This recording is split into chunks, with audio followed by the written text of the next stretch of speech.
I used to avoid sadness as much as a high tide in the ocean because I feared its power to wipe me out and drown me. And in that refusal to feel my emotion, I filled my life with distractions, numbing and running and dodging bullets in the battlefield of my mind. I layered myself in a false protection of armor to avoid the suffering. I quickly became a prisoner and hardened my heart. The light faded and eventually the shadows swept me away. I became a force that kept moving so that nothing could ever break me again. I kept it tightly locked in the inside. There were just too many fragile spaces around my heart. So I guarded it as if it were gold, never allowing friends or lovers to know me ever in the deep, but only in the shallows. I ran so far for so long that eventually I didn't remember what I was running from. I became empty and detached as if I was an outside observer of my own life. Existing, but not living at all. What I didn't understand was that when we shut down one emotion, we shut them all down. So one by one, like switches on an electrical panel, they were all off.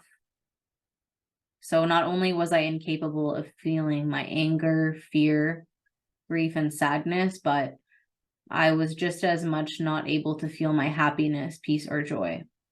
And I was preventing it from entering into my life. One day I slowed down long enough to catch up with myself, and I started to question, what would it mean for me to change my own story? In order to heal, I was going to have to feel. So I stopped running from the vulnerability of feeling my pain, and I began to surrender it instead. I saw it as a spiritual assignment, and I became curious and unwrapped each part of my grief as if it were a present, peeling back each layer willingly instead of closing off. And I met myself there in the pause, and I revisited the dusty collection of ruptures and the chapters of pain and betrayal. My eyes soon became aware of the temporary band-aids placed across my chest to mask the heart that so desperately needed mending. So I got brave and I looked my reflection straight in the eyes and I pulled up a seat at the table. I laid flowers at her feet and I offered her my love and tenderness. I befriended her demons and I kissed them on the forehead. I looked deeply into her shadows, hoping that eventually it would allow the light to shine through her eyes again. I was no longer looking to escape the darkness, but rather I was loving myself right there in the midst of it. And I walked through the valleys and the mountains of pain that I'd been carrying for so long, and I let the tears flow like torrential downpours, crying enough to fill the ocean itself.